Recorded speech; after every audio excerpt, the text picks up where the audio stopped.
Call to order. All rise for the invocation from our chaplain, Mr. Gordon Barnes. Let's pray. Our Heavenly Father, we thank you for these that have come tonight to serve the city of Reno. We're thankful for a brand new year where we realize you've given us the opportunity to not only chart the course for our future, but to also write our history. May it be an honorable one, may it be a good one, that people would see the city of Reno as a progressive city and one that cares for its people. Give us divine wisdom as we make decisions. In Jesus' name, amen. Amen. Pledge allegiance to the flag of the United States of America and to the republic for which it stands, one nation, under God, indivisible, with liberty and justice for all. Honor the Texas flag. I pledge allegiance to thee, Texas, one state, under God, one and indivisible.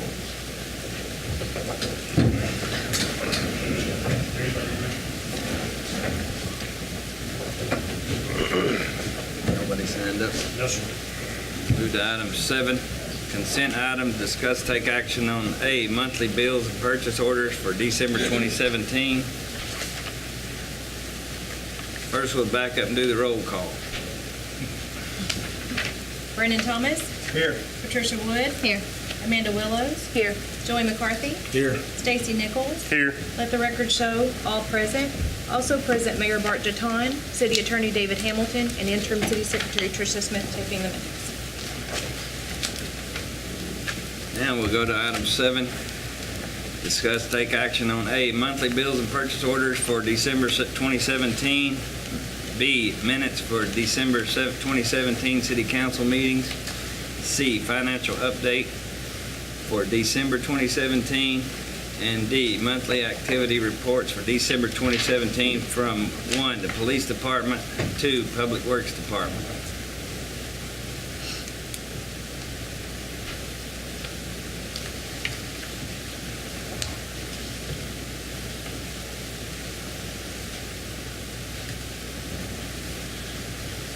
Mr. Mayor, I make a motion that we accept consent items A through D, 1 and 2.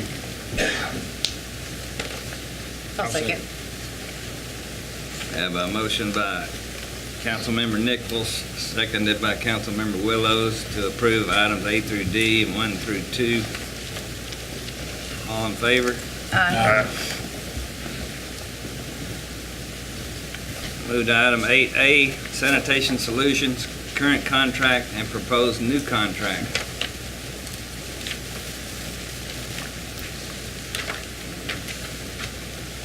Mr. Bray? Mayor, Council, thanks for the opportunity to speak tonight, and again, we appreciate y'all's business. The long and short of it, we've been in this contract for the last 5 years. We have seen, obviously, a substantial increase in our cost, and the bottom line is the CPI is not keeping up with it. Historically, these contracts have all been CPI driven.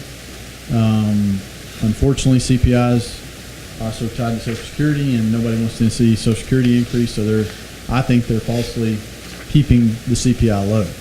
With that said, we could have come in and obviously proposed a substantial rate increase day one. $2 or $3 is what we really need to be what I would consider made more whole and more market driven. If you looked at the surrounding cities in this area, you'd see a $10 plus rate. What we're proposing is a gradual rate increase over time, smaller rate increase this year, and then about a 7% rate increase annually for the second, third, and fourth, fifth year of the contract. Other than that, it's a little more complex contract. My municipal marketing manager worked this up. The original agreement was very, very simple. Not a whole lot of guts to it. And so I think at the request of the city staff, we want a little bit more detailed contract. Does anybody have any questions or anything related to what we're proposing there? So it's just going to go up 7% annual? Right. Right. And that's based on the CPI? Historically, we have used the CPI. The CPI has not kept us whole. CPI is made up of a basket of goods. That basket of goods is being falsely, I think, represented relative to our costs. When you look at the cost of fuel, our fuel cost is up 70 cents a gallon this year. That the CPI won't be reflective of those kind of increases. And so that's same thing on our trucks, our insurance. When the Affordable Care Act passed, it cost us about $300,000 annually in insurance premiums. So it's just not keeping up.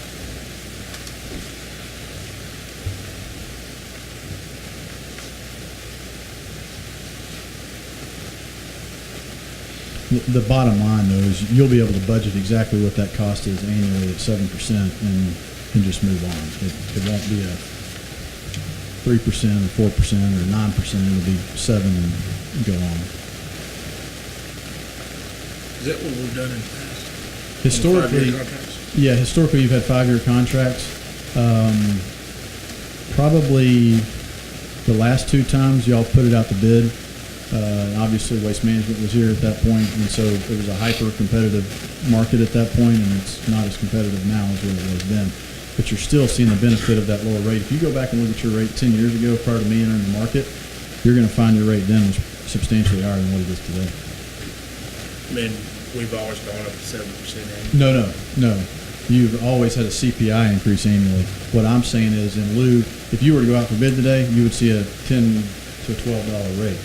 What I'm saying is, instead of getting hit all at once, we'll take you up gradually, which is going to have to be probably 2 to 3 times what the CPI has been in order for me to catch up. And so historically, you've used the CPI. We could use the CPI, but you've got to have a catch-up period today as opposed to over time. If that makes sense. Based on our other cities that's similar to our size, but do you know what their rate is? You'll be 30% underpriced. You want to take the average of 4 closest and use that? Sure. Well, I mean, you don't want our that. size. You don't want that. I'm telling you, you don't want that. Your rate is 30% below. I mean, if you were to look at Honey Road's rate, similar, maybe a little smaller, a little further than the landfill, probably $12. I mean, it's substantial. Stuff that we're seeing hitting the street in more hyper-competitive markets, we just did Blue Ridge, $13. You know, everything's way higher than we were at. You won't find it. Y'all have Boston? Yes. It'll be probably in the $10 range. Roxton will be over $10. Right around $10, I'm gonna say. But your rate with the polycart is substantially lower than anybody else in this region. You get down into Vigoda, Depot, or Detroit, it'll be even higher. Substantially.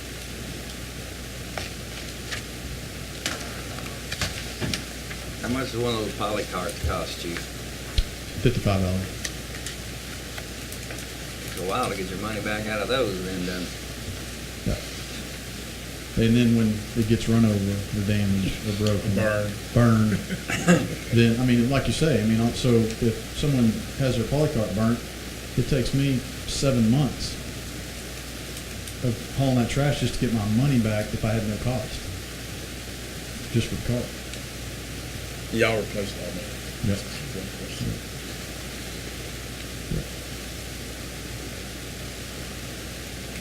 What's after the 5 years? We'll sit down again and talk again. And if you tell me that fuel's $6, then we're gonna really be talking. Well, the contract doesn't say that. What the contract says is if the city doesn't give you notice within a 60 or 90-day period, depending upon which language you use, then we're locked in for another 5 years. Doesn't say anything about sitting down and talking. I believe it says either party can notify the city. That's right. In that 60-day period, that That's right. 90-day period. That's right. Other than that, we're locked in for another 5 years. So there's not an automatic sit-down provision at the end of 5 years. If your city staff doesn't remember or you don't instruct them to do something about that contract, you are legally binded for 5 more years at however you calculate the rate after that. I can't do it. I'm happy to change that because that'd be the best thing that could happen for the city is for everybody to fall asleep because that rate will be substantially higher than that. So if you would like for that language to be inserted, we'd be happy to have that. Well, I don't know what language we're talking about. Because what I would like to happen is for the thing to either end or that the city have the opportunity on 90 days notice if there's an issue that we sit down then and talk about what the issue is and then resolve it. But my problem is the city can get locked into a 20-year contract with the only method of getting out of it is once every 5 years in a 60-day window. And after that, you're kind of locked in. So we need to do, I think the city needs to do something about that. Happy to change that language to say, anytime in the five-year period prior to 90 days from the contract expiration, the city can notify, or the contractor can notify and renegotiate, or however you want that language written. It'll benefit me, because then I'll be You sitting. probably back don't here. want it however I'd like it written. But, Well, when I say that, related to contract extensions. Sure, absolutely. There's a cure provision, I'm sure, it's a contract we use in 60 cities, so I don't, absent from, it's very common for us to have mutual consent. There you go. I'll just use that. Both parties can extend the contract with mutual consent. Then I've got to come here, tell you what I'm proposing to do, and then it extends. So you'd be happy if the language says that in 5 years it's done, but there has to be a mutual bargaining in that 60-day period in that. I So would you- say 90 days prior to 90 contract days. expiration, because if you're going to go out to the street for bid or whatever, you need to know at that point. And for so do both you. parties. Sure. Yeah. So 90 days before. Okay, I can do that. That's not uncommon. to do.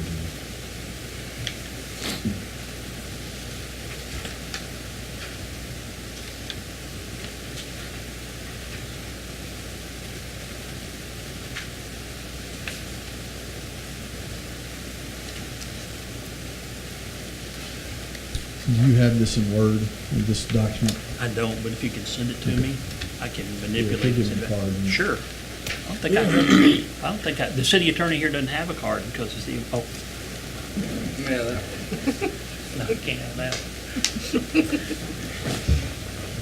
We don't have a copy of the contract we're working on now. Yeah, there's one in there, or I've seen it. I don't know what it's in there. I couldn't find it. I seen it in 08 and 13. That's when we started the contract that we're in right now. Yeah, this, I yeah, mean, that's, we don't have one that we're working on to sign. It's behind that one. it may be stapled to it. Yeah, it is. Just keep peeling. It's about the third page over where it says page 1. It's on the back of that, the copy front and back. I can see that, but it's not labeled. There you go. That's it. Yeah, it's That's, not labeled. in front of that is the, And it's 08. yeah, I think this is the new proposal.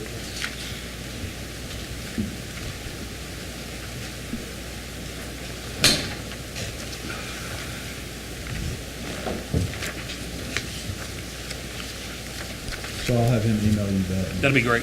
If you'll just send me a red line version and a black version, and I will, before anybody signs it, we'll do it, then we can write, if they do something, we can ratify it. perfect.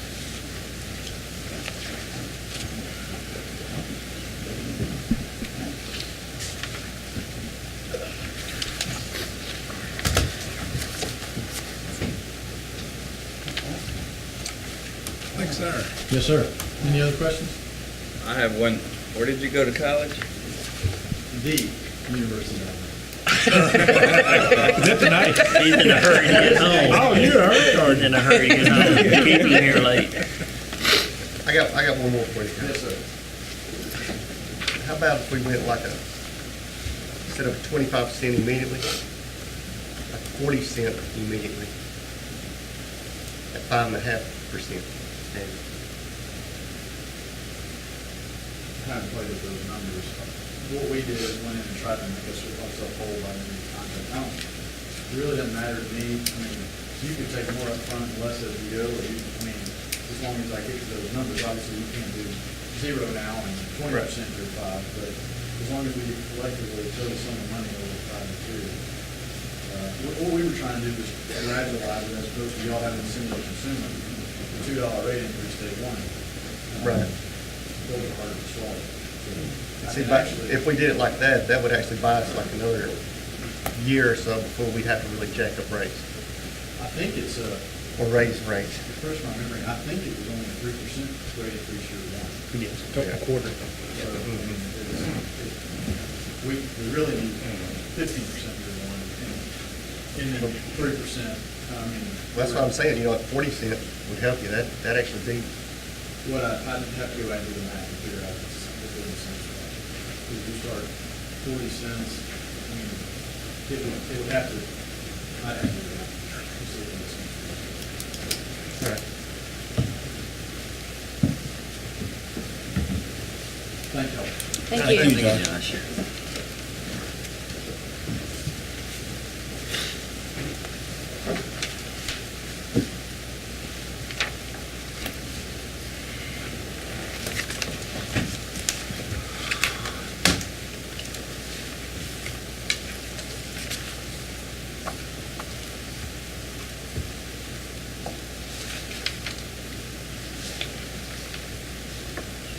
When does the contract come up? It's not like next month or something. Expires in March. Yeah. May? Expires in March.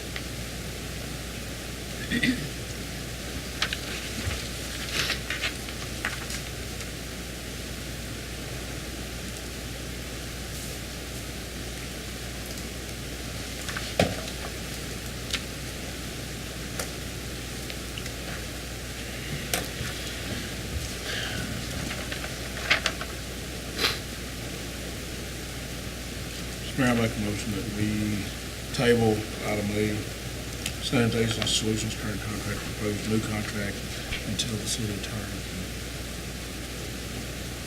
can look at and rewrite the contract. I'll second.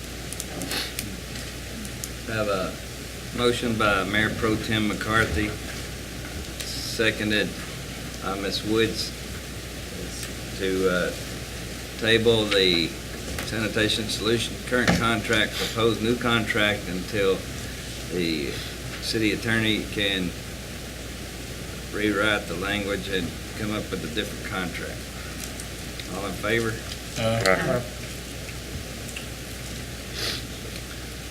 Item 8B, attendance of the TML, TAMCC Elected Officials Conference in San Antonio, March 8th through the 10th, 2018.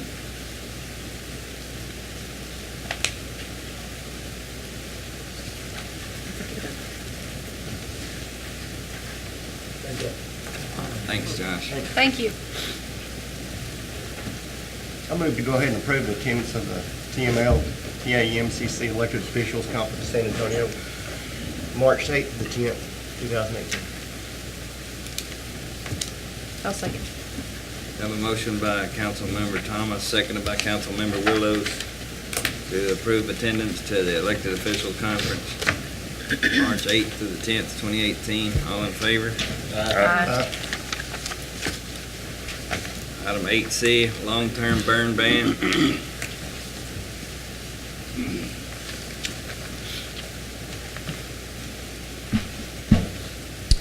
Conditions are pretty good right now. They're not great. Me, the fire chief, kind of recommend the council that y'all table it until next month. We don't need a burn ban right now at all.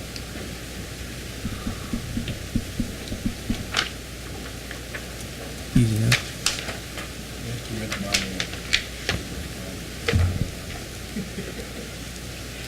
Would it be better to rescind it or to table it? It expires. It Well, expires. if it expires, if you table it, you gotta hear it again the next time. I mean, that's procedurally, it'll be on the agenda next time. If you just let it lapse and don't take any action on it, then it's up to the staff to bring it back to you. Otherwise, it's gonna appear again. Okay. We'll probably put it back on the February agenda and see what the weather like. 'Cause we like, seeing your eyes roll and everything. Hope I'll be caught up. Thank you. Well, I'll make a motion, under the direction of the chief of police and the fire chief, that we table the long-term burn ban until next month meeting, regular scheduled meeting. I'll second. We have a motion by Councilmember Nichols, seconded by Councilmember Willows, to table the long-term burn ban. All in favor? Aye. Item D, it's my appointment to the Economic Development Committee. I don't have a person yet, so we'll move on to item E, City Hall construction progress and process.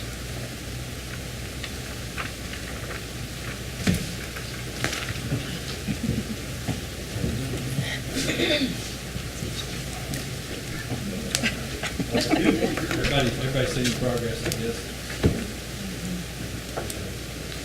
Hopefully within the next, by the end of the week, or the first part of next week, we'll be putting metal up on the police department side.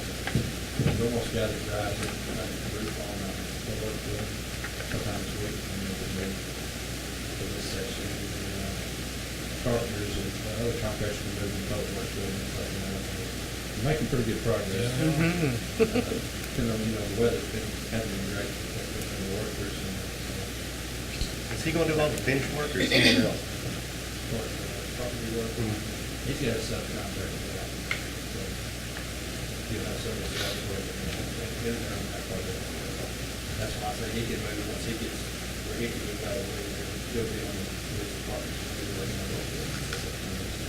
I'm pretty pleased with where they're at.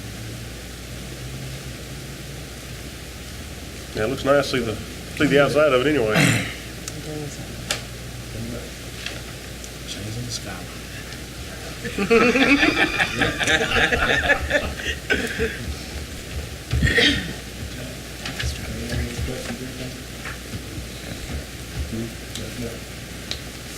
Thank you. Item 8F, going out for bids to repair, construct new restrooms at Reno Kiwanis Park. That's something we've been looking at for a little while. I have a couple different bids in there. I've had several phone calls out to get bids. I've got a couple back, a couple different ways for y'all to look at it. When we were up at TML conference, we met with a bunch of different vendors on the prefab buildings.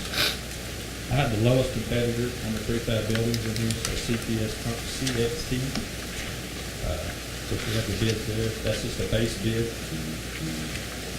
On that, you can change it, as you see there, you can add to it, pretty much whatever you want to. That's it, you can just keep going. That's the base bid for the bid. The other bid the only other bid I have right now is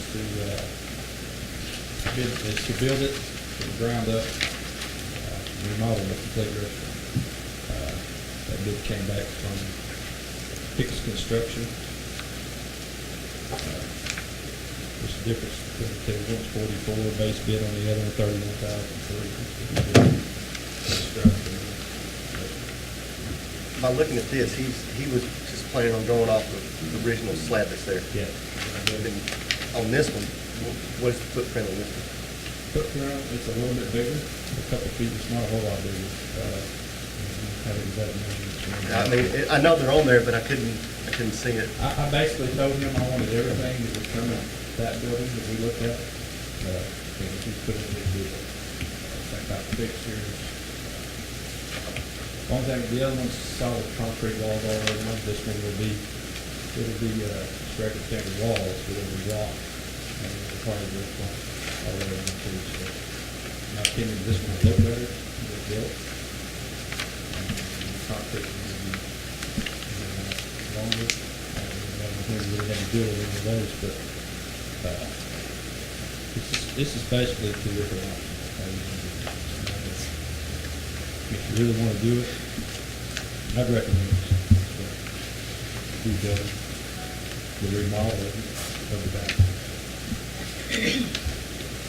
Because I think if you get into the other one, you're going to have to add this and this, and we kind of sit down and figured out what some other stuff that would have to be added to it, and we just got it around $55,000. That's kind of where I see it would fall, and we can, everything is put in there. But I have everything that I think you would want, so that you could put in this bid. I know, like you put sheetrock walls, and I don't know how well that would. Well, we're probably gonna have to put something over those walls, and kind of, we haven't really figured out exactly what to use there. Right. See, the other one, the standalone prefab building. On the walls, it's concrete. But then they want you to buy some kind of called Vanguard, safeguard protection that goes on it. And there's no $6,000. So I don't, it's a concrete wall. I know. So this one, I think, probably gonna put something over the outside of it. What it might be, but we discussed that too.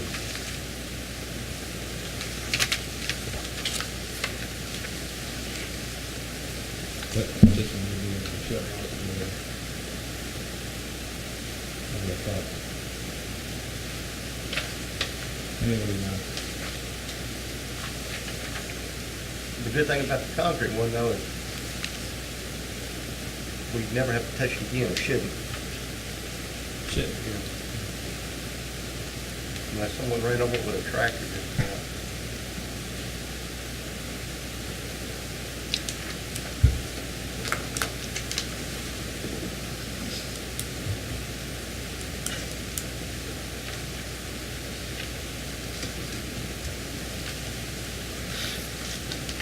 Are these the only two bids you got back? I actually did that back right.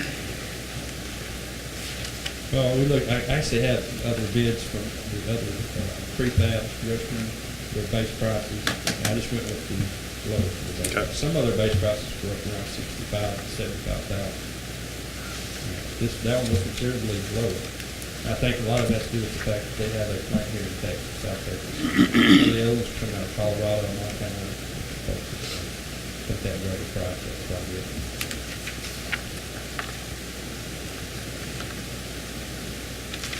And also on the prefab building, there's also going to be an expense of tearing out what's over there, building a new pad foundation for it and all that too. They don't do that? No. That's something we have to do. They're basically just going to bring the building, set it on the pad. But we have to do the plumbing and all that.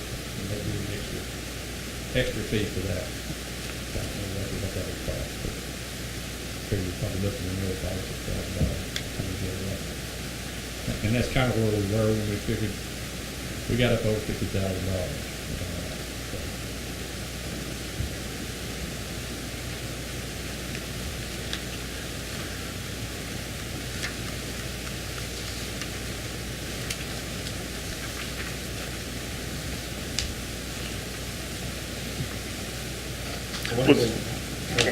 Was he looking at some options for the inside, so in case somebody, Yeah, we looked at several different things. There's a couple different kinds of board, wall board that you can put up. And there's some of it that say that you can wash. I don't know, I've never used it, so I don't know. It's almost like plastic board. It's supposed to be resistant to that. But they put it in a lot of restrooms. I think schools and stuff have it. So that'd be something to kind of look into also. I don't think it'd be a whole lot more expensive because we bid the 3/4 sheet rockers and 3 sheet rockers for that. So we would be afraid if we put 10 sheet rock, you break sheet rock and you 3/4 and then I've already left the rock.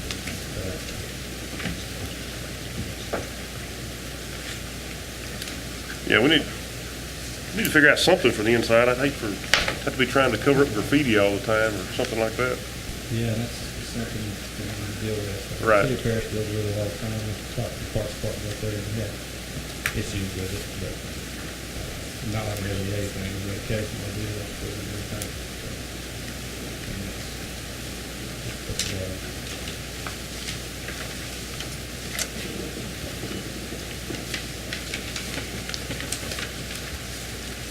Well, if we wanted to, we have the money already set back enough to cover this bid. Hicks. We can go ahead and do that.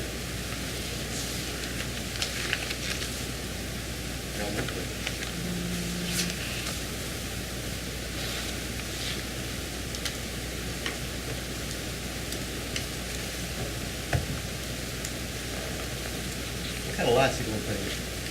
You know, Just, timer lights?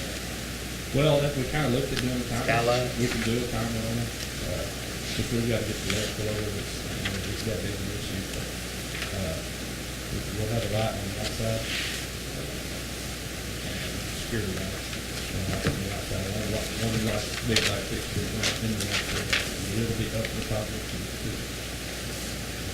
They'll probably just be fluorescents, I'm sure. It's good, it's like a skylight, 'cause Yeah. you're not supposed to be out there after the dark anyway. Right, and that's one of the things with this, that we'll be able to do is kind of determine what time we want to shut them off. And all that, and kind of ready. I just don't like the sheet rock wall. 'Cause most restrooms you see nowadays, you get a power washer. So, well, it's Like I said, we can- use power wash the whole thing. And He said we could do some type of stucco wall or something like that inside. I really don't know. Just gonna have to sit down and figure out what we can use. 'Cause it looked, like I said, at City Parish and I, by the way, than just plastic wallboard. But, yeah, and most of them, I mean, are designed to be power wash, but they got drain. That's one there. And I'm sure it will need it. And this will have drains, this will have floor drains, and your commode, everything will be up off the floor, so we'll be able to get in there. If we go with that, we can go with some type of water resistant board.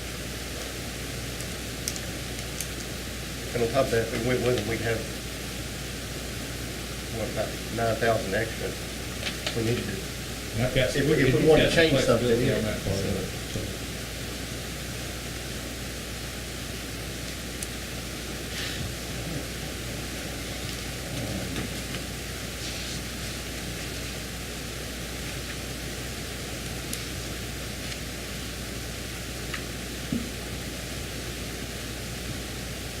Now, I think if the ones at the civic center, just pay off them.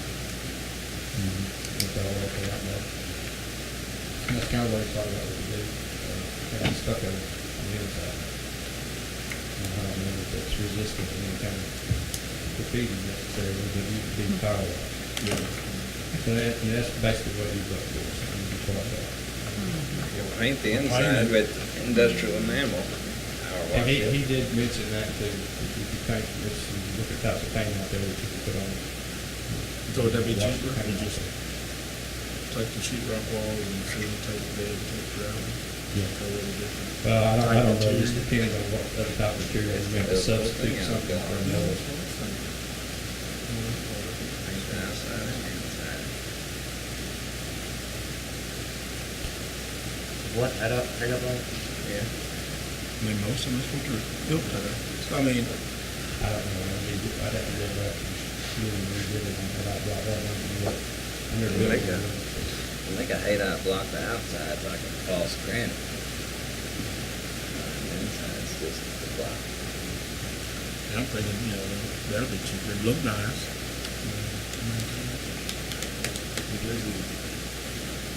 Almost a foot, square foot on the inside. 8 inches. Yeah, because, well, you got each wall, 2 walls moving in. Actually, 3 or 4 coming, so. I mean, it's not much, but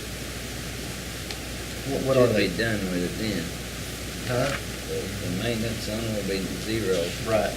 And if that's what I was looking at on that concrete, Yeah. because once it sets down, you don't have to touch it. I mean, they're. But What size is that one over there? Yeah.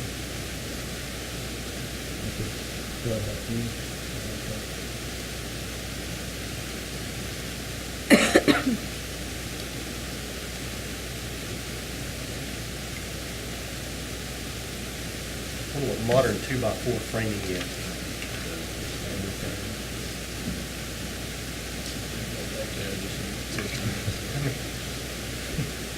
Sounds Metal good, doesn't it? studs. Sounds good.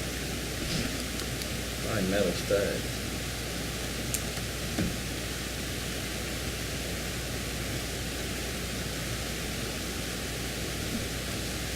Yeah. I just want something that's gonna last 11 hours. A lot of mischief. You know, graffiti and kind of So we just need to- flooding, you know, that's good. Just need table this and have them rebid it? Or ADOT? That would be my, I mean, that would be my recommendation, maybe it'd be cheaper than that thing. It'll look nice, it'll be nice, be durable, or something that we like. I'm gonna run by the building to be a head out dock. I would. I would. But the ones in Leon Williams Park, I think they're over there. And it's there. And I'm sure if they have any issues inside, power washer, I'm not gonna do that anyway. All right, I give him a visit, see if he wants to visit that one. You know, with the drain in it, make sure that, in case somebody did go in there and stop up the drain and turn it over. Every now and then, we go in there and do it anyway. That's what I mean. Just clean the whole thing, top to bottom. Yeah, I think we ought to get them to rebid that. But it's also like a skylight fitting of some sort. That way we really wouldn't have to worry about interior electricity.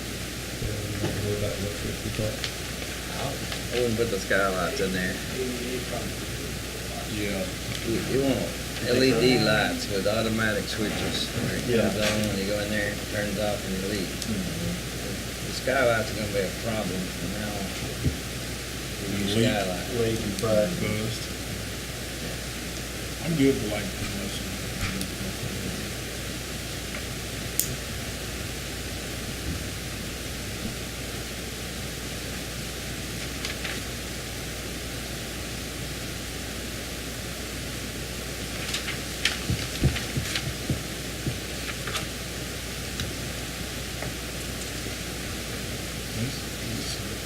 two stars.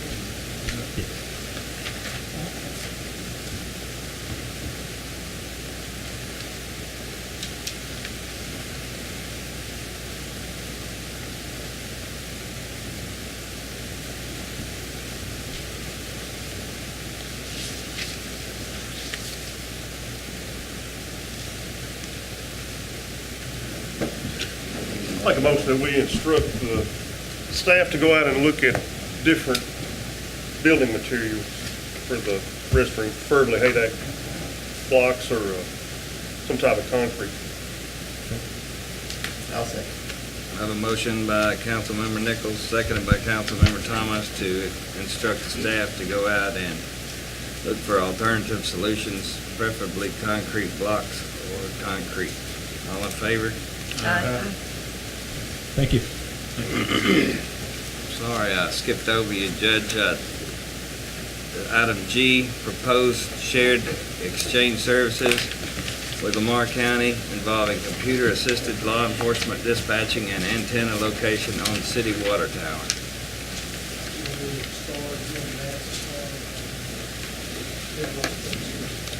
Y'all better have a good proposal. Y'all better get this in a huddle. Now that I have the microphone, I want to start off by saying thank you very much for letting me be here today and for putting this deal together.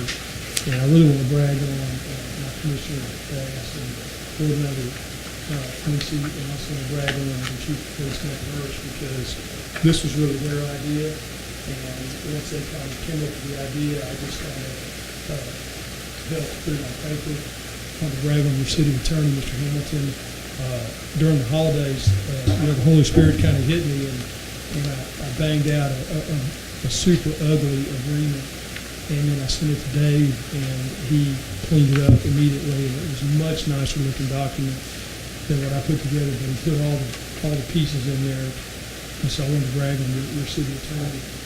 And then after that, he and I kicked it back and forth 3 or 4 times, because I kept working, can you change this, Dave, and can you change that, and he'd change it, and so I think it's a really, really good agreement. I think it's good for both parties, and it's good for Lamar County, and it's good for the city of Reno. And let me just explain what I think the quid pro quo is, just for that is that, and again, it's going for Matt, and it's going for Wilson and Commissioner Bass, is that Lamar County is interested in trying to expand our radio service out here on the east side of the county. And today, Commissioner Bass and Quincy can explain in greater detail how that radio service is enhanced, because that's about as far as I understand it.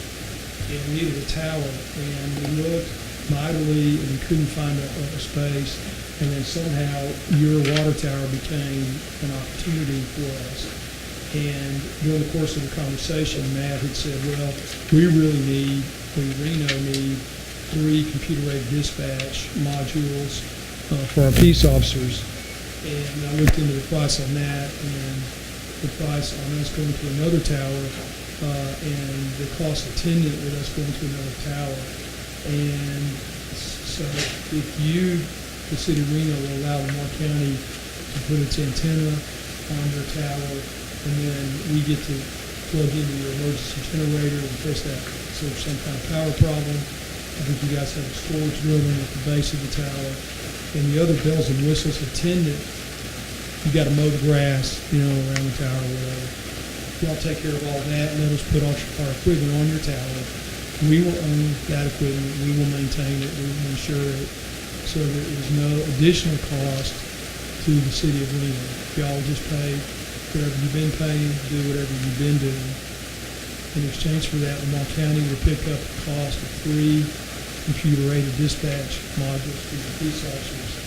There's a $1,000 fee that we'll pay, and $2,700 a year after that. And by math I did, after about 3.5, Lamar County will be to the good for about 3.5 years, and after that we'll be toward the bad. But I felt like that was a fair deal with the expansion of that radio service that will help Reno, will help Lamar County law enforcement, and then still help Reno law enforcement in the computer-aided dispatch with no cost to the city of Reno. So what I'm saying by this agreement is that Lamar County and the citizens of Lamar County benefit, the city of Reno and your citizens will benefit. We all will benefit with basically not spending any more money. And I think the public loves those kind of deals. I love them as county judge. It's a great opportunity. I'm not trying to count nickels and dimes with Reno or anything like that. I think this is a great opportunity for us to serve the public. I think they expect us to do it. A couple of other things, which made me think about it when you went through the waste management contract. Interlocal agreements expire after 1 year. And then Dave and I talked about it. The language in this agreement says that this agreement will automatically renew year to year, but either party, City of Reno or Lamar County, has the right to get out of this agreement with a 60-day notice for any reason or for no reason at all. So if any point in time you become happy with us or we become unhappy with you, a letter is sent to each other, and we shake hands and we go our separate ways. The other thing is that what this agreement makes the contact persons for the city of Reno and for Lamar County would be your chief of police, would be your contact person, and Lamar County's emergency management coordinator will be the contact person, so that those two entities can talk to each other about how this thing is going to work, and we put that into the agreement as well. And then one of the items, and this was Dave's idea, which is that we will, and when I say we, I mean Matt and I mean Quincy, will mutually decide on the placement of our equipment on your tower. So we have to both mutually agree, what goes here, no, it goes here, and then we have to agree on that. So neither Lamar County will shove it down your throat about where it goes and how it goes, nor will Reno push it down our throat, that Matt and Quincy will decide, how that technical placement goes. The next thing that I think is important for everyone to understand is that if we're going to meet tomorrow morning at Commissioner's Court to talk about this exact same contract, I hope you execute this contract tonight. I've invited Dave, and every one of you is invited. I've invited the mayor, but all of you are welcome to come at 10 o'clock tomorrow to come to Commissioner's Court and talk about this. I just think it's a great opportunity for the public to see how we are working together to enhance their security and their well-being without spending any more money. And I think that's a great opportunity. tomorrow. Well, once you sign off, once we sign off, then the contract becomes valid. That's embedded in this agreement. What I expect to do, and I talked to Matt about this on the day, I think I brought it up today, is, and I'll bring it up to my commissioners, and I know that Quincy already knows about this, I will then turn to Tyler Technologies to modify our agreement with Tyler Technologies to create 3 more modules. Now, hopefully that goes smooth, there's no problem, but that is my hope, that sure, no problem, they send the invoice or the modification, and we ink that, and we're good to go. I think that, and I hope that, the way it really kind of goes is that Reno will be heavy use of the computer-aided dispatch before we get our equipment on the tower. And I've been talking to Quincy, and he may want to say a few words about it. We're having a little difficulty getting our hands on the equipment and figuring out how it's going to get put up and getting a crew up on the tower. And so I think hopefully my plan is we're going to get you guys online before we actually get up on the tower. And I wasn't going to wait around for that, our equipment to come along before we get you guys on computer dispatch. Because there's, my world, I don't know about yours, but, whatever can go wrong seems to go wrong. And so, but that's how I see it happening.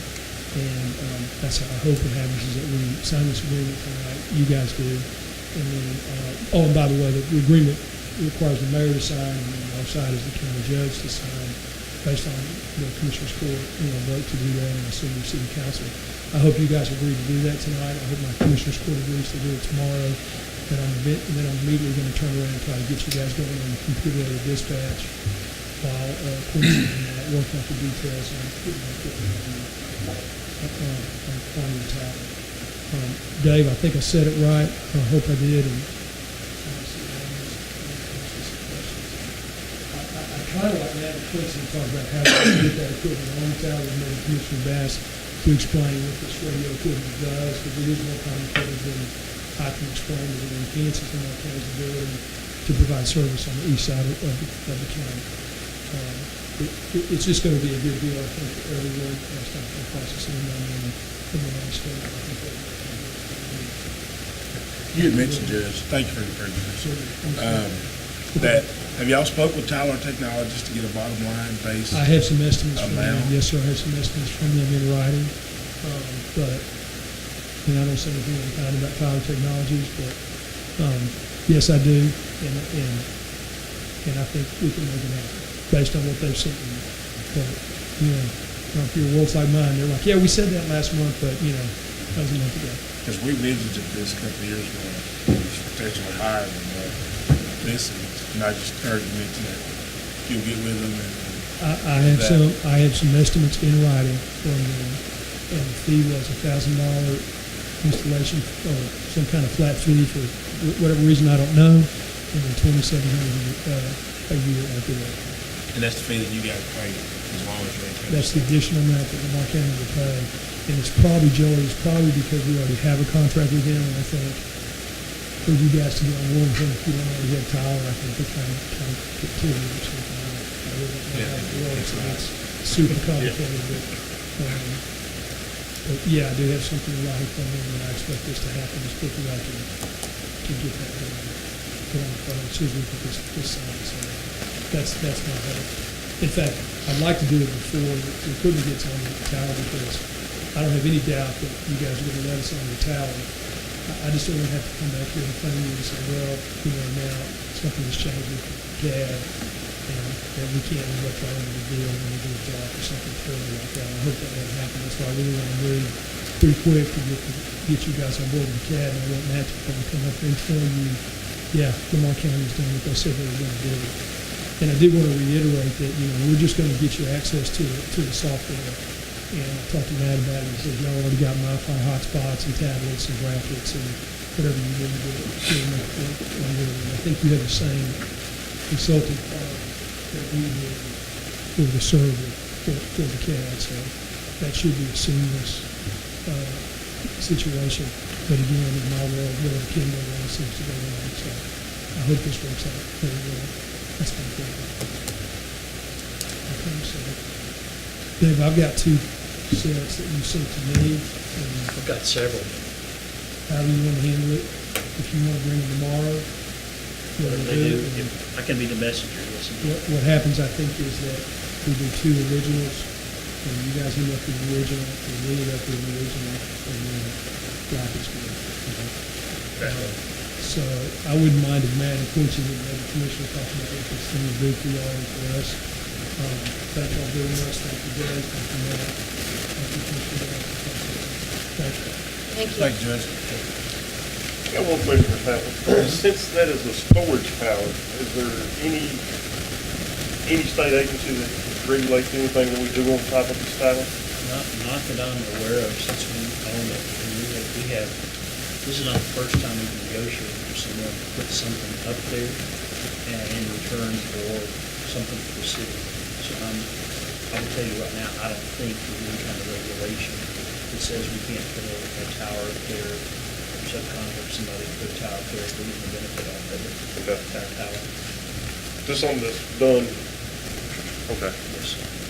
Yeah, I even checked with Jerry on TCQ issues with the water tower. As long as you don't drill nothing into the tank, or change the system or do anything like that, mounting antennas not a big deal. Okay, that was just one of my concerns, since Yeah. there's water in there. Yeah, when this first came up, it's something I thought about too. Okay. Or if there's even a limit, I don't think there's a limit. I think the technology and the frequencies and the radio technology limits you somehow or another. No, I think this is going to be a good agreement for us. This is something we've been trying to do at Reno PD since way before me, which is connect fully to a dispatch system. We finally got something where we got some traction.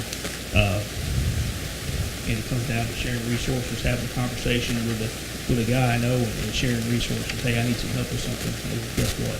You want some help, so do I. And this is where we're at. County Judge was really good working on this deal. Quincy, Ronnie Bass, talked about it some after shooting conference a month or so ago. It's a good deal. It's going to help us tremendously, help our interoperability. We already have radio interoperability with both Paris and the county, and this will help us computer-aided dispatch. We get critical data now, but this is more data than we've ever had in the cars. It'll be good. I think it'll help our officers be a little bit more efficient on the street. Obviously, our situational awareness of what's going on around us will be better. I think just all the way around it's going to help us. It's a good deal. I appreciate y'all considering it.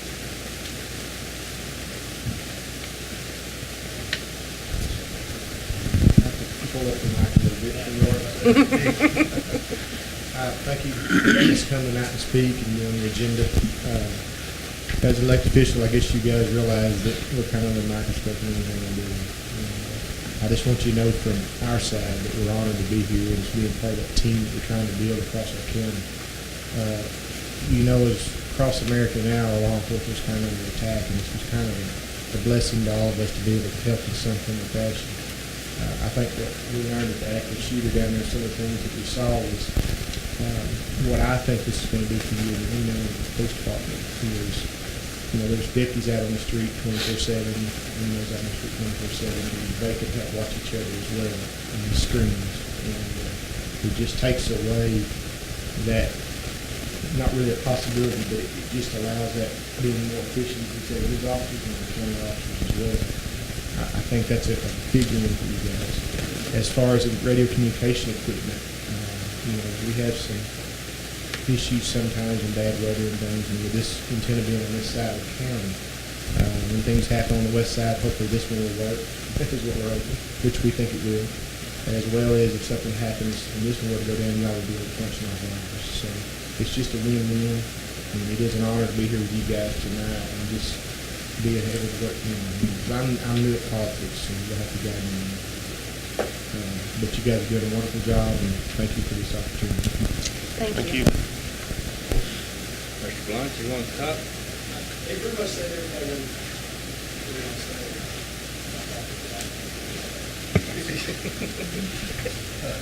Commissioner Bassett, Chief Clerk said everything really on this. This is just a way the city and county work together. For me, as emergency management, that's my goal.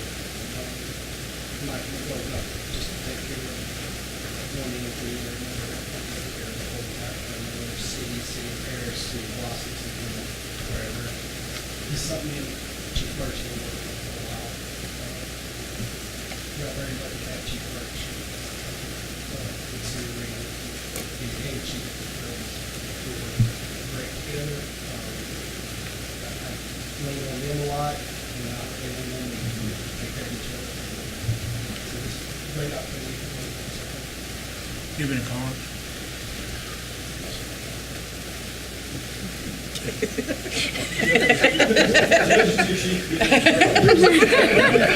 I'm still working on it.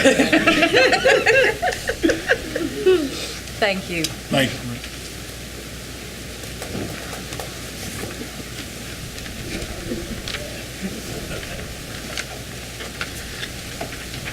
Do you have everything you need as far as the contracts and? Yes, sir. Yes, sir. Like Bill said, we kind of worked this out over the holidays and emailed each other and had a couple of phone calls. So everything, I think the protection of Reno and the extension of our tower and sharing it is all in here, and I'm satisfied that it's an okay thing for the city. Yes, sir. I think anytime two entities can work together, it's good for the entire county. So, that being said, I make a motion that we accept the proposed shared exchange of services with Lamar County involving the computer-assisted law enforcement dispatching and antenna location on the city water tower. I'll second. I have a motion by Councilmember Nichols, seconded by Councilmember Willows to make a agreement with the Lamar County involving the computer-assisted law enforcement dispatching on the city water tower. All in favor? Aye.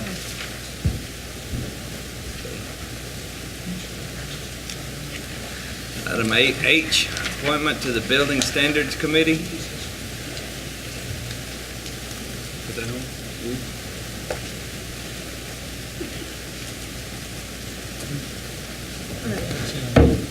This is that, the city attorney asked to put this on the agenda. What? Which one? Who? Appointment to the Building and Standards Committee. Oh. Well, if we ever need one, we've got to have it, and it can be the Planning and Zoning Commission, and they've done that in the past. The problem is they've got to be reappointed every time. So you can either say we want them to do it, or we want to appoint a separate board of people to do this. And their significant function is if we have a dangerous or substandard building, there's got to be somebody someplace that actually hears that case, and it's not the city council, it's this board. So if code enforcement went out and said this building's dangerous, or someone called in, right now, we don't have the capacity to process that and get a final decision to tear the building down or abate it. The self-help remedy is probably what got us all to this. Not here, but at another location whose name will remain anonymous, except it's San Antonio. So you've got to. There's got to be something in between to give people a hearing about their property. The city just can't go out there and bulldoze it over. And this is something we need to do annually, because then if you appoint the Planning and Zoning Commission, then they need to appoint an alternate, because the worst thing that happens if you have these boards in the city that have this decision-making authority, and you can't get a quorum of people there to do it. And it's just like having a jury. You pick 12, and then you have 13 or 14 there just in case, and that's a good deal for them to do too. So it kind of takes the burden off you guys. If you say we want the Planning and Zoning Commission to do it, then I meet with them and tell them, and kind of educate them on what the deal is, and tell them they need one more person to call up, or that the staff can call up if we have one of these meetings. That's our only board that actually has Decision-making authority. Yeah, because from that it goes to court. It doesn't come back into here and you guys don't mess with it. So it needs to be something that people need to understand that's what the deal is and what the process is. So if there is one, I'm not educating them at the same time I'm trying to put the case on for the city. It makes it kind of hard. But And it's worked out in the past. We've done this in the past, and it was the Planning and Zoning Commission that did it. So it has worked out that way in the past.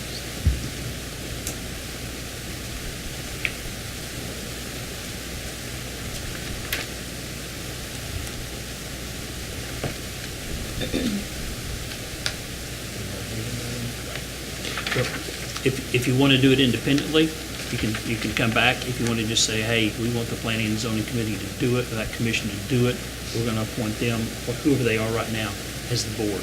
Those are your choices. You said we'll just adopt them, and they can sit at the board if they need to, or we'll say, no, we want to come back and appoint people individually to this and have a separate board.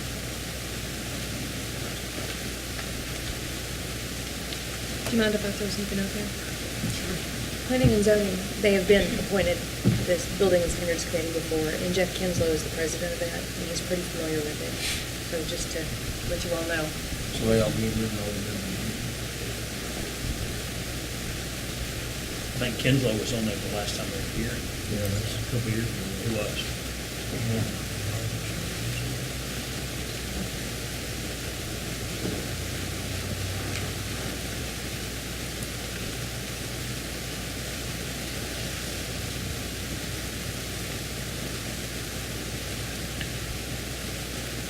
So, Mr. Brown, make a motion that we appoint the Planning and Zoning Committee as the City of Reno Building and Standards Committee. A second. A motion by Mayor Pro Tem McCarthy, seconded by Councilmember Willows to appoint the Building Standards Committee as part of the Planning and Zoning Committee. All in favor? Item 8I, update and additions to the Reno Code of Ordinances consistent with Ordinance 706, adopted November 14th, 2011. This is kind of a process that's ongoing. If you recall, those of you who are around, and if you weren't, several years ago, the city of Reno adopted the Code of Ordinances. So all of the ordinances that we had were collected up, Franklin Publishing put them in a code, and that's what you see if you go to our website and look at muni codes or whatever it is, that's what you get. There has to be a process to update those every once in a while. And so we've been kind of stagnant in getting that done. The interim city secretary and I have talked about how we need to get this done and how to get those updated. And so we're starting that process. This is the newest one, and do you guys have, it's Chapter 5 on fire prevention and protection. Did you guys get that data?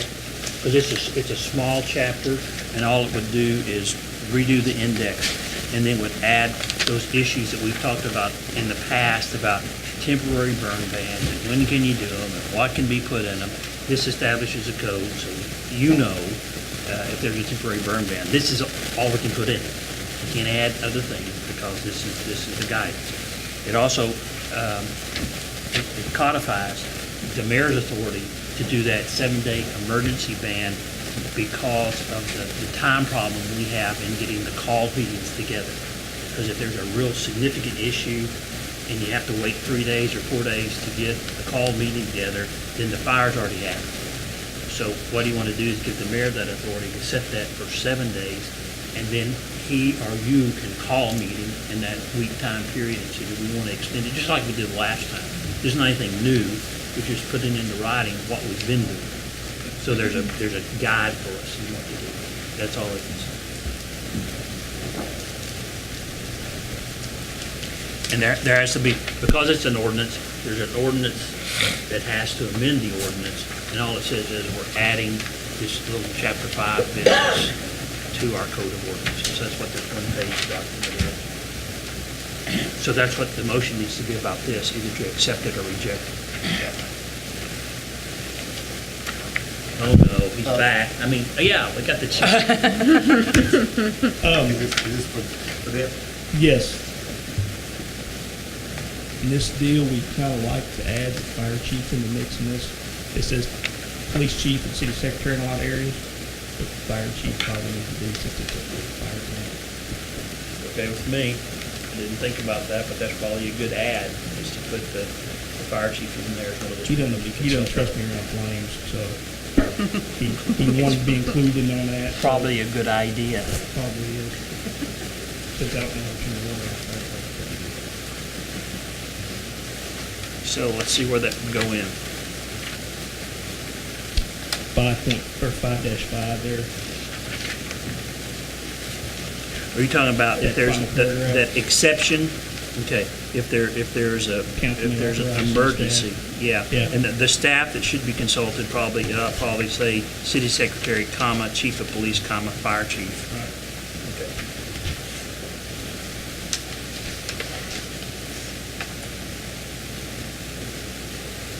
Chad, it wasn't intentional. I'd like to give you more stuff than. I can appreciate that.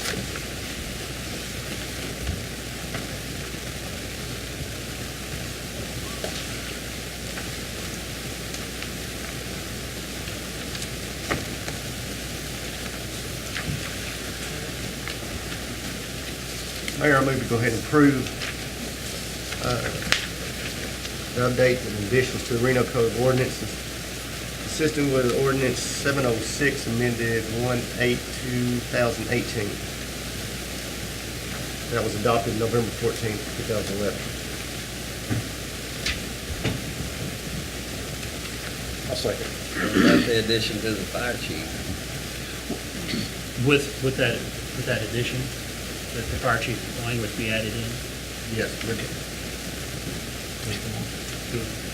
with the additional information added into, what section, 5.3? On page 5. Fire chief. Right. 5.5. Yep. I'll second. With fire chief. I have a motion by Councilmember Thomas, seconded by Councilmember Nichols on item 8I to update the addition to the Reno Code of Ordinances consistent with Ordinance 706, including the fire chief of 5.5. All in favor? Aye.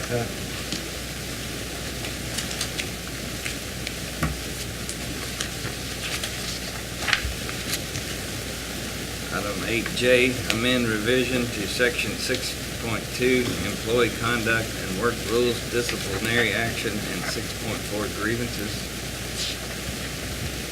There's the first rattle out of the box, of course, this deals with the city policy that was adopted about a year and a half ago. And I think procedurally, there may be a misconception, and if it's not a misconception, then we'll still on it. But anytime there's a disciplinary action that involves loss of money, there's an automatic triggering mechanism where that employee has an appeal to a disciplinary committee that involves the city secretary, his supervisor, and anybody else that needs to be in the room. That's automatic. And my thought and what I understood the council wanted is to allow the supervisor to go ahead and tell the employee, look, here's the discipline that I'm going to recommend that you get. So the employee knows about it. The employee then would have 72 hours to respond to that, either in writing or verbal, before the automatic disciplinary committee meets. I think it's a benefit to the employee because the employee knows what the allegation is and has an opportunity to say something or gather his or her data up before you have that disciplinary committee. Because if somebody tells you, hey, guess what, you're gonna lose 30 days pay, you're probably gonna try to get things in gear to do something. But if you don't know there's an opportunity for that to happen until you get into that conference, then your wheels are all going backwards. And so my thought is to change it to where it's specific that the city secretary or the chief of police or the head of our street and utilities, they can discipline somebody just right then. It just doesn't kick in. You get the employee gets told, here's what I'm going to recommend. And if it involves the loss of money or seniority, then there has to be that review committee. And that basically is what happens here. Now, the chief and I talked this afternoon, and one of the things that I put in there and he probably will want to address you about this, is that if the employee wants to, they could even appeal like a verbal reprimand or a written reprimand in their file folder. That's not usually done. Usually if your boss comes in and tells you, look, I think you could have done a lot better on this, and I want to see you doing better on this, there's not any appeal to that. And I don't have any heartburn with including that or not, one way or the other. Same thing with a written reprimand. If you write your employee up and you say you should have done better on this, and if now it's in your file, generally that's not appealing. And so that's strictly something that you guys need to work out. Matt may have some data he wants to give you. But the big thing was, is there a right for the employee to be heard before he goes to that committee? Now, the other thing that's kind of new is after the disciplinary commission hears this, that's final unless the employee thinks they were treated unfairly.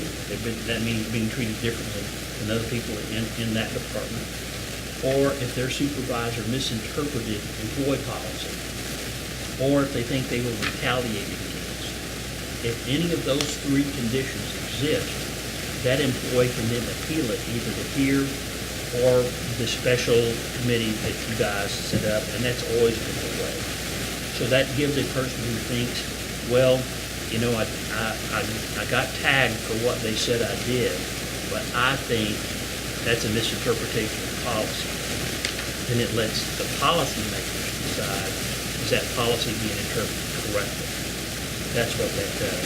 And your lovely, wonderful, and cute city attorney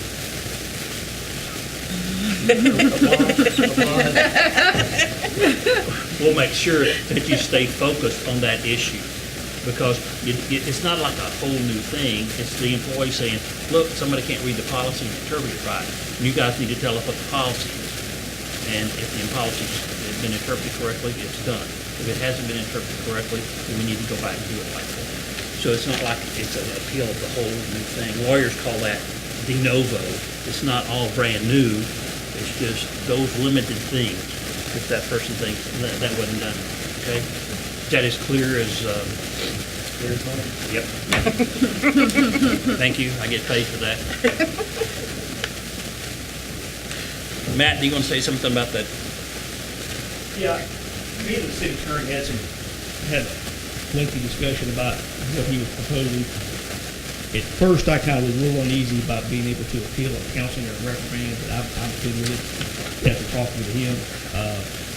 I've also talked to some other police chiefs, some other supervisors, and what you don't want to do is say you reprimand a guy, you write him up, and you counsel him about it, document it, put it in the file. That reprimand may be able to hinder safe promotion later on that way. He should have some kind of way to either rebut that, appeal that, whatever. That way, his say is in the policy. It's just a... Let me explain that. Well, it's just a way of giving him a due process. Right. Giving that officer a means of due process for right.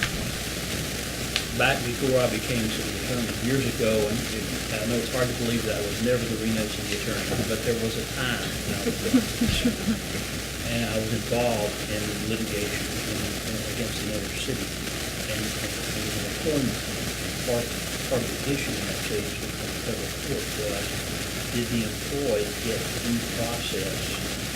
That was the employee treated fairly, have an opportunity to be heard, get notice of what the allegations were, and an opportunity to respond.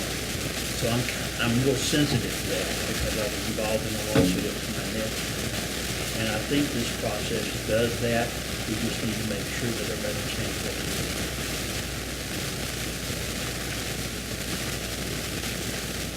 So with that, I would ask you to adopt it. The yellow part that's highlighted is what's new. And all the other. Yes, sir. The Yeah, guy, we're just putting grievances says employee grievances is still right. About department. Right. And then the term limit on when they can respond. So that's, okay. So if an employee's pay rate changes, and it's not disciplinary, it doesn't have to go to. No, this is only a disciplinary action. Now, any employee, and I talked to the chief about this today, any employee at any point in time can say, look, I'm being mistreated by what's going on here. I don't like what's happened. I don't like the interpretation of policy. I think I'm being retaliated against. Jerry's making me work all the digging places where it's cold and wet and hot, and I don't like, nobody else is doing that. They're all sitting in the truck and I'm watching. I mean, anytime an employee thinks they're being retaliated against particularly, they don't have to wait to be disciplined to file a grievance. They don't have to. And so it doesn't change that up that much.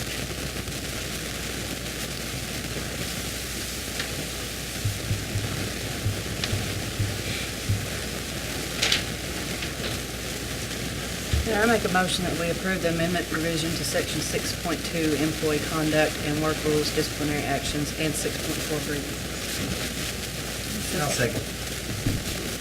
We have a motion by Councilmember Willows, seconded by Councilmember Wood to approve the amend the revision in section 6.2 and 6.4 grievances. All in favor? Aye.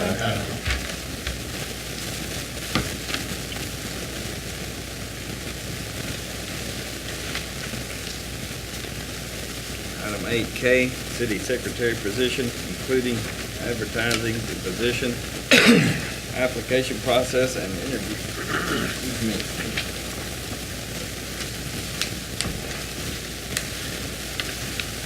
Mr. Mayor, I'll contact the city attorney about that position. I think it's time to make some kind of decision and fill it.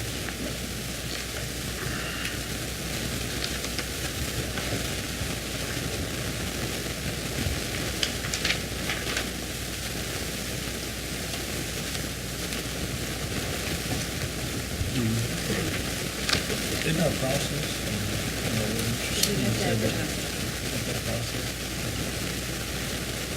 Can we get some input over here? It's in the code book. Notified book with all the tabs. Can we get the Cliff's Notes version of that? I think it's under animal control. No, that's not, I'm sorry. There is a provision in here that talks about, and I don't know exactly where it is. I thought it was under 2.3, but I don't think that's it. There's a process you have to go through, get applications and interview people and look at job description. That has to be done. So that's the process that you have to go through. Now, there's not any time limit set up in the code. So you can make it 6 months, or you can say, look, what we'd like to do is take applications for 30 days, advertise it on whatever the web base is, the site for all that. At the end of 30 days, that's the cutoff time, because you want the application presented at the next council meeting. We will then go through and decide which, if any of those people we want to interview. We'll schedule the interviews, we'll interview, we'll hire somebody, which we've done in 60 days. Do something. I think the last time we did it was 60 days. I'm pretty sure the last time we did, well, I don't know how long we took applications, but I know after that application time was cut off, it was relatively soon after that.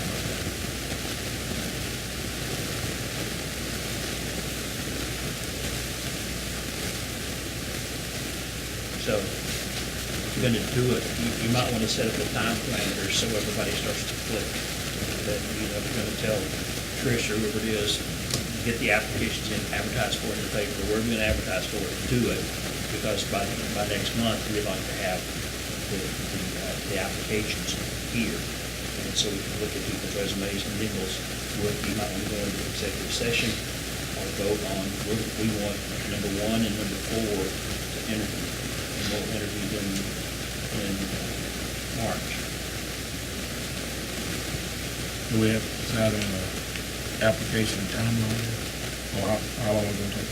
No, you don't. You can just say, we're going to do this, and instruct people to start taking applications up. And then you can say, well, you can ask next month, how many you would have if you all was interested in the job. Hang on a minute, Miller, change this.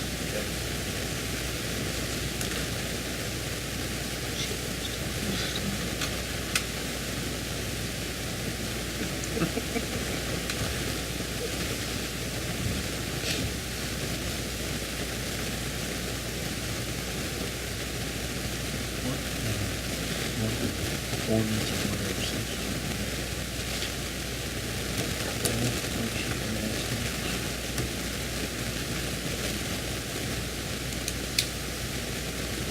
It's probably in the employment, it's not in the ordinance, it's in our employee. I think it's 2.3 of the employee, I think. But it's not in this one, because I remember then we had a real issue about whether our employee manual ought to be the ordinance. And I said, I don't think it should be. Make work even, TG. Yeah, so it's not. So that's what it is, it's in the employee manual. And I'll make us up a note to find that email to everybody too. But there'll come a point in time when you'll have to say, so I can get things on the agenda. You gotta do it, because you gotta cut it off, and you gotta start processing it. So you don't have to set that, but at some point in time, you'll have to come in and say, look, we're through taking applications, we're done, so that you can go on to the hiring process. Would y'all like to send it then? And,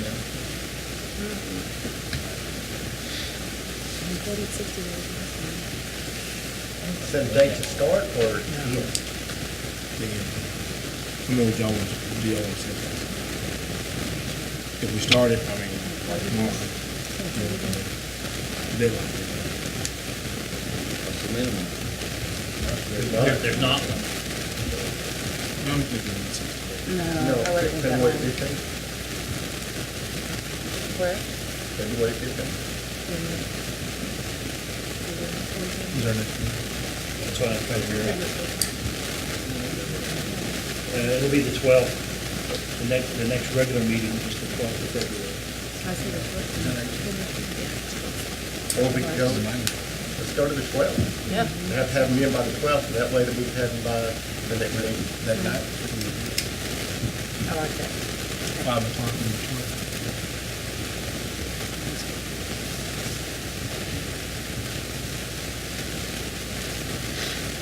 Mayor, I make a motion that we instruct the interim city secretary to, I guess, advertise the city secretary position according to our employee handbook manual, to accept applications for that position, city secretary position, and put a deadline of February the 12th. I have a motion by Mayor Pro Tem McCarthy to instruct the interim city secretary to advertise for the position of city secretary and application process and interviews until the February 12th deadline. Just application process only. The February 12th deadline. Seconded by Councilmember Willows. All in favor?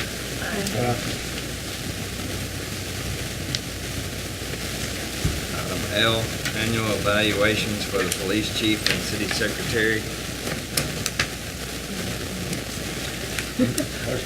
Attorney. Go ahead. I think I'll leave now.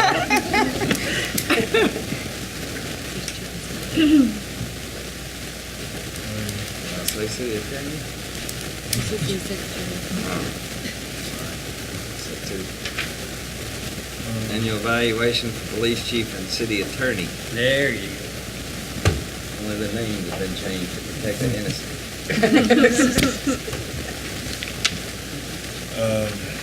What were, didn't we come up last year to have this redone? No, it was 2 years ago and last year. I can send you some easier forms. It's just hard, for us to find out. Thank you, Mary. If everybody. Thank you for coming. Sure you did. Right. We're fun. come back anytime. Come back anytime. We're always fun.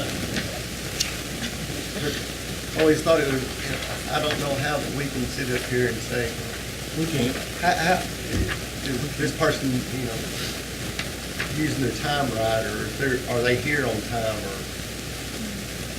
but, I mean, like I said, I know what I could say.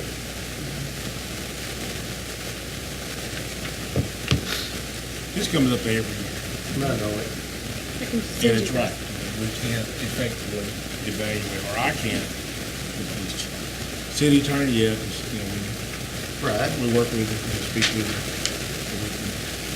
right. And, I mean, he's not up here, you know, all day, every day. And from customer service, you know, communication. Right. In other words, I can only just go off my interaction. But What time, when do you think of having somebody? It doesn't, but I would, this is just a suggestion. I think you probably would want to evaluate the chief of police more as a manager of the people as opposed to this would be hot. Because you don't have any idea. and that's kind of like what this is asking. I know. And same thing with me, you don't know if I go to work on time or not, if I'm sitting at home and calling on the phone. You don't have to have a back over at lunch today. Well, council, if you'd like, I think that a previous council adopted that evaluation form. Oh, yeah. Didn't like last year we bring in the employees and talk to them?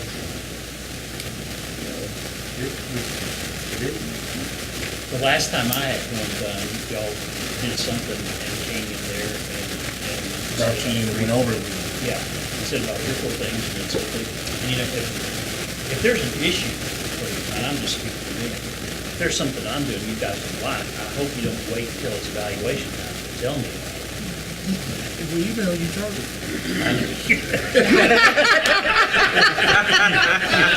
You can look back on all the billing I've ever done, and it will not say, McCarthy emailed me complaining about how I was doing something. $40 or About how much it costs to email you. Exactly.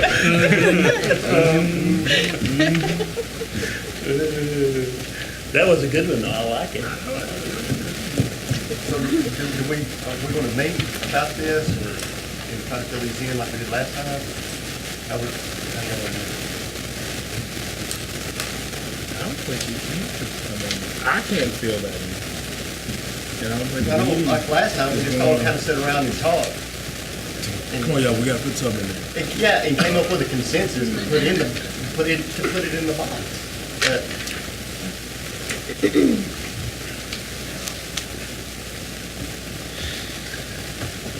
Well, is there an ordinance that says they have to get a annual, I mean, I agree, I can do the city attorney based on the timely manner, having all this stuff prepared. right, and that's I don't know what time man comes to work. right. The employee manual says that everybody will get an evaluation. It doesn't say who has to do it, how it has to be done. It just says you will get it. That's all it says. And so from the employee perspective, that ought to kind of stand as a look. Either I'm doing this well, or I'm not doing this so well, as it relates to the city council. Of course, that's all you ever know is how they relate to you. So I don't know if you need a form.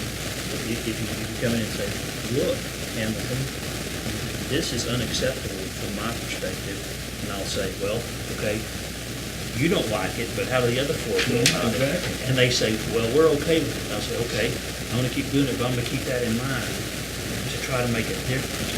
But from an evaluation, if an employee's not doing what the city wants them to do, the only way they know to get better is somebody tells them. Somebody's got to step up and say, you guys are not doing this up to the expectations that we have. And I don't know who you're gonna get to do that. Back in the good old days, it was the city administrator. And that person evaluated everybody underneath, and the council evaluated the administrator, because that person was in here just like Every me, day. all the time, every day. And so you might want to think about doing something like that, and getting somebody else that sees and deals with people all the time to do that daily. Well, but back then, the police chief and everybody else was under the umbrella of the city secretary. Now you got different department heads, and then, what are you gonna? I know policy has changed kind of like the wind, and I can recite for you all the different ways that's been since I've been here, where everybody was evaluated by the city administrator, and then the police didn't like that, so he was evaluated separately, and then the city administrator left, and the secretary did it, and that wasn't acceptable, so then the mayor became the boss of the city, and it's just an evolution of things to where you have this. So that might need to be cleared up first too. Who do you want evaluating people? Is it going to be the city secretary who gives you the data? I know this, you would have to rewrite everything, but, Not necessarily, but you just have to tell me what to do. And I can well, do it. it's like where I work, everybody evaluates their immediate supervisor, and they all have to, everybody fills out these forms, and then you sit down and you write these things up, kind of get a consensus of the way they're doing. And that's the people that work with them every day, like, that would be better than putting a city secretary or a city administrator under the microscope, because if that's the only evaluation you're getting, that it came from right there. Sure. And you get a better feedback, I think, if you're getting more people involved. People that work with them on a Right. daily basis. Yeah, and I thought about that too, having it from the bottom up instead of from Right. the top down. And that's a good idea too. Lazy, They are have those the sign. forms anonymous? Yeah. Oh, I yeah. think that would be the way to do it. Yeah, that it's just anonymous, and they do it, and then somebody gets all the data. And if somebody has a real pain, they can write it out and say, here's the deal. And then if I get one that's got all these scores on it, and there's somebody that's taking the time to write something out, I generally pay attention to that. Right.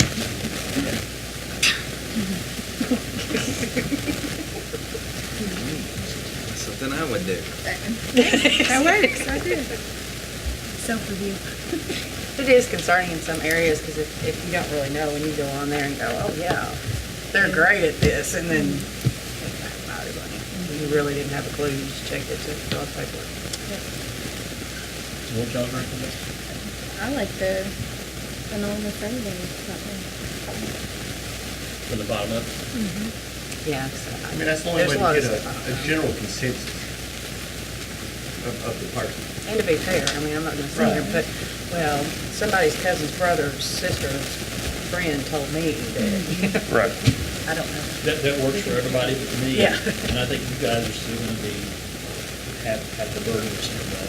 We work with you, and here's where we see not so good, or here's where we see good. We still gonna have to do that. Right. And you can get opinions from her and these other folks out here, and they could evaluate me anonymously, and you could have that data as well. The other department heads could evaluate me and say, look, the guy's always asleep when he comes in, or whatever it is. And then you guys can look at that and add on to that what you see and hear and the data flow back. I think it's working. Kind of like that. Well, how would they submit them? By email? Yeah. I don't know. Have a box hanging on the wall in the Right, corner? yeah. Suggestion box? Yeah. What if I That's a thought good you were doing a terrible job, but I didn't tell anybody? How would they find out? That's exactly right. And then all of a sudden you come in one day and you're so mad because of this historical stuff. It's something insignificant. You just say, well, you're fired. And the poor schmuck is over there going, What? I can't believe that. Well, yeah, it's true. And so there's no opportunity for somebody to improve or to do anything because they didn't know it was broken. They just- Right. You could have everybody underneath them fill it out, and then put it in an envelope, all of them in one envelope, and then someone can read it. You want to handwrite these? Yeah. That's the way we do it. Well, yeah, y'all got it. 2,000 employees too, you know, I know it handwriting balance. Well, they would never see them. I mean, they would come to the They would council. never see it, and we don't know anyone's handwriting, so Right. it's still an honor. I would suggest that all the police officers fill out one on the mat, put it in an envelope, bring it to us, and we can go back there and discuss it. The same thing with Jerry and, yeah, you know, you've got all these people that you work with on a daily basis. They can give you their opinions to you. Well, except for me. Go get it writing though. I think that's a good idea. You want me to write that up? I'll do it. I'll change that up and come up with some forms by next time. So that, you know, but I think it's important that you evaluate, that there be some evaluation of it somewhere. And a fair evaluation. Yeah.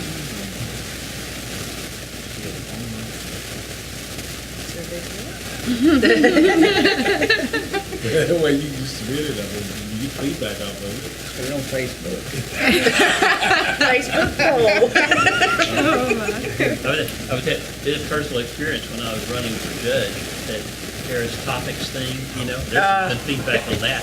I thought I was gonna die of a heart attack every time I read that stuff. That thing was bad. Yeah, you can't even go on there. You just need to leave it alone. Council, I know it sounds good that an employee evaluates their boss, but keep in mind the department head's job is to enforce policy. And so if I'm under Jerry, and Jerry enforces a policy on me because I'm showing up a few minutes late, which isn't enough to get me fired, and I'm putting him down as being a horrible leader. I'm just using Jerry as an example. That could affect a department head's job. Now, I don't work here, so, or I'm not taking a check from you, so, but you've got to be real careful letting your employees write evaluations on a department head. Because the other thing is this, what if I'm under Matt and I want to be police chief? Right. And I'm next in line. And I can get however many officers he has to vote that, hey, he ain't good, I can make it better. There could be some serious allegations. Without a doubt. Yeah. That we may be That's forced to at least, you know, look at, investigate. And I mean, whatever. that's coming from working in Totally true. a paramilitary organization for 17 years in different cities. And the person that always gets money about is my immediate supervisor. And so for a department head here, that's the council. And I understand, but like Mr. Hamilton said, you have to evaluate department heads based on their job as a department head, not as being a police officer or not Jerry as being a water person, as well as you have to evaluate them on how well he runs the police department, how well she does city secretary, how well he does public work, how well I do public. Not how many tickets might do. So I'd just be real careful letting employees write evals on the department head, because if I want Matt's job, I can just say, I can put ones across the board or however you go. I've never seen those evaluations, so I have no idea what it looks like. But I would be careful from that stop. Not that the employees aren't correct a lot of the time, but not that I have never wanted to write any evals on my supervisors. I would be real careful of that. That's pretty inside yet, but, Mr. Barnes, you want to say something? I'm not an employee, I'm a citizen, a volunteer, but I can truthfully say this. In working with Chief Matt, one of the things we discussed when I first took this position, even though I'm a volunteer, I take it very seriously. One of the things we talked about was my role was to try to be involved with the officers and get their feedback. So if they needed to talk to somebody about something, and I said this in front of him, and if they needed something to talk about, they could feel free to talk to me, and I would have their confidence that they could talk to me about any situation. I can truthfully tell you this, that I've not had one officer to this point say anything negative about their chief. They respect what he's doing, they respect him, and I agree with what Chad said. It's good to have the input of the officers, but I don't think that should be the total thing that's evaluated. There needs to be other measures. But again, I can say this. The chief is interested in, and I'm speaking for him, but the chief is interested in the officers having the freedom to express themselves to me as well. And again, I ride with them occasionally. I've gotten to know them. I feel like they know me. There's nothing but good things to say about the chief.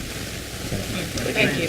Thank you. It's a great. And it is complex, I mean, It this is. process is very. Well, I tell you what, though, if you get from the bottom-up evaluations and everybody was negative about the supervisor, that is an indication there is a problem. That's true. Whether it's the supervisor or not, we don't know. And if you get one person that's rating that's totally outside what everybody else is, then you kind of have a guess too. Is this personal? I mean, you can't, there's something else there. So I don't think it ought to be definitive, but that feedback might be important to find out if something's wrong. Right, it's kind of like, you ask 10 people, does this person show up on time? Never, 9 say, never been late. And then number 10 says, hadn't been here before 11 o'clock in his life. Well, it's kind of, I guess, congruent to us to know and look through and put everything into a whole.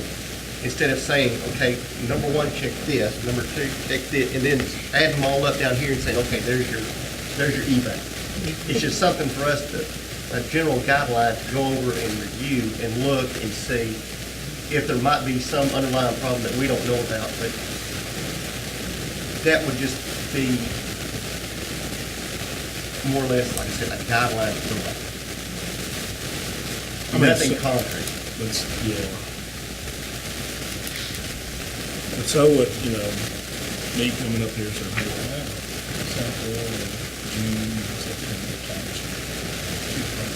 And just look down and see what they look like, if there are some anomalies there.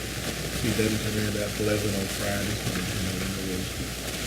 Right, but, you can't answer any of the teamwork and collaboration.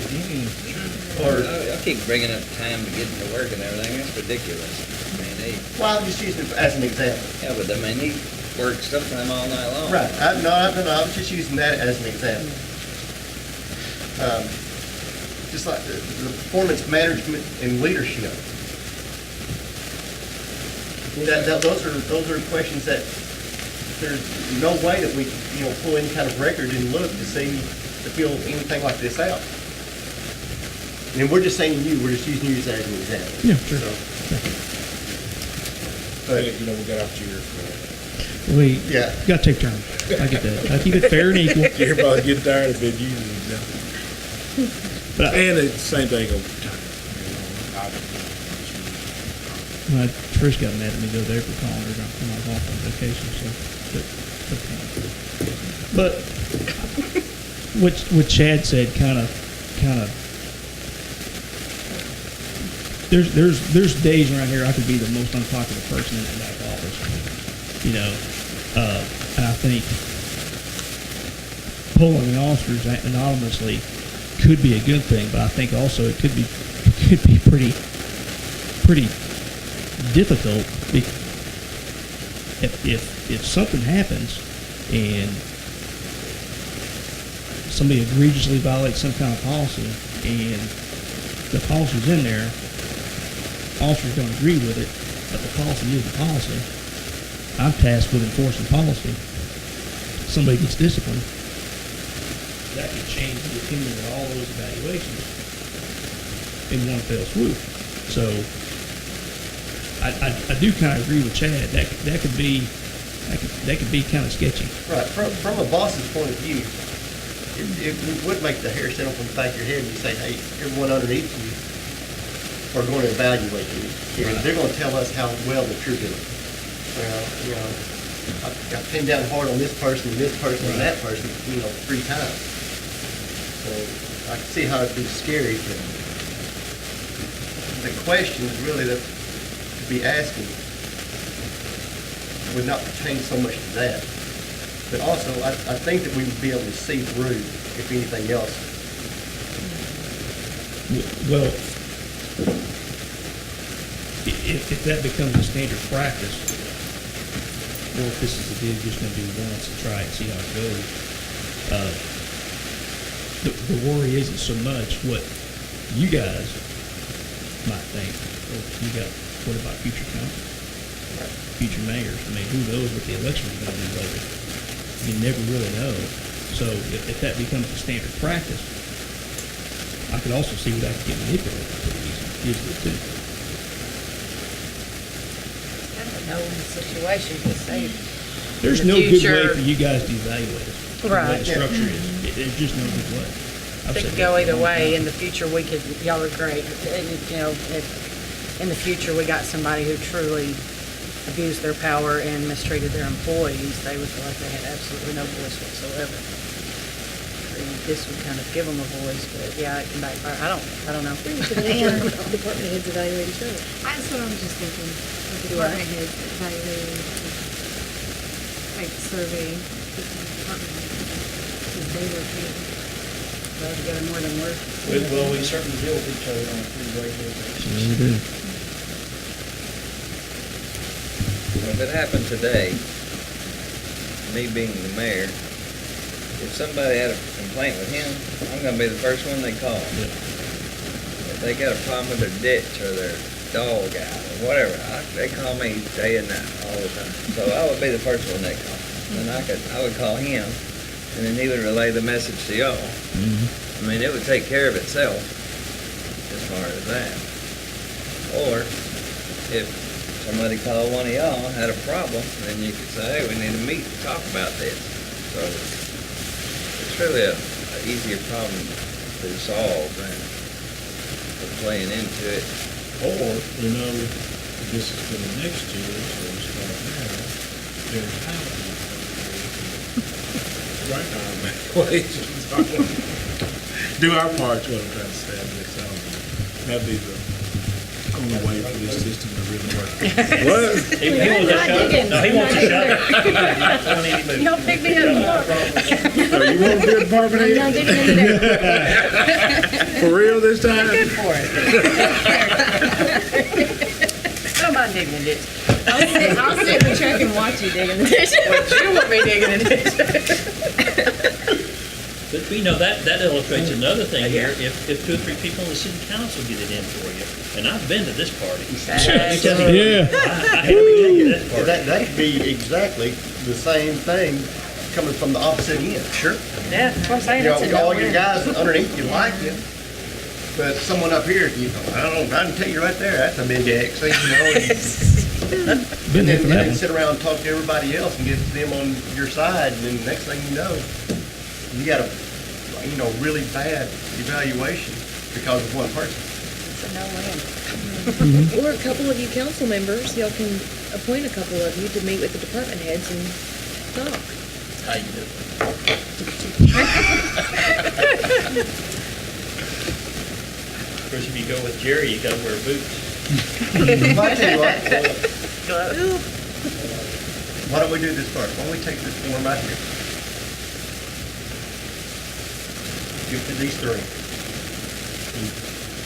I know, but we're going to just include Jerry in on it too. And each person gets 2 of them, and they have to evaluate the other 2. And we'll get these back, look at them. And then we can go from there. Step 2. You want them That'd to, give us a greater insight into if we need to pursue and look into something further. No. No, they have to put at the top who they're evaluating. Break out a typewriter. yeah, they can put your name on it. What about me? You want them to do the attorney forms? There we go. We work with him. And we'll get the attorney in with it also, and I don't know if he's even wrong with I got a better idea. Let's save the paper. Trees gonna die over that. That's how Purdue. okay. How about also, I would like to see them maybe even fill this out on themselves, that where it says self-review, just to see, like, how do you evaluate yourself? You know, what can you tell us that you do? And I think that's a good idea. You gotta be truthful though. right? I am the bomb. There's nobody voting on themselves now. That's important. wouldn't it? You know what? I wish I had a nickel for every minute this city has spent on On this? employees. Oh, yeah. Every year since I've been here, this is what it's been like. It's just, Yeah. Thought y'all had a whole year to say it. Yeah, but it's such an issue, nobody wants to say this is it. This is the definitive way we're gonna do it, because there's a catch in every one of them. Yeah. Does these go in the purchase amount? I think if you're gonna do anonymous evaluations, I would say those don't need to go in the evac program. No. Right. That, No. there needs to be a cumulative thing here, here's what your cumulative score was, or blah, blah, blah, blah. I And mean, then does these evaluations go in the personnel file? There's- Or your city folder, your employee folder? You're talking about the one that the council? Yes, the final. Yes. They go in your- That is supposed to go in your, the final copy needs to go in your personnel folder. Because that way, someone, if there's an employment issue, you could say, well, you know, in our progressive discipline, you've gotten bad, not so good evaluations for about 2 or 3 years, and so you're done. Probably the employee could say, look, I had all 5s for about 6 years, and now what's the deal here? So it just gives a baseline to have a discussion. And it should be.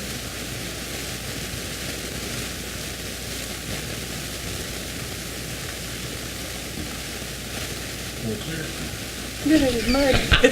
Yeah. No, exactly what we're doing. Do you want us to take the forms and do that? Are y'all on board with that? And do a self-review? We can all get together tomorrow at lunch and figure it. Department head, we can figure it out. I'll review you guys and myself. That sounds good. Yep. We'll have them back by next council meeting, and we can look at them. Okay. Yep. Okay. Does that need to be a motion? I hope not, because I don't even know what it is. I'm still on. But I think we know what you guys want us to do, so let's try that and see if it works. No motion? No motion. Meeting's adjourned. Turn that camera off where we can talk.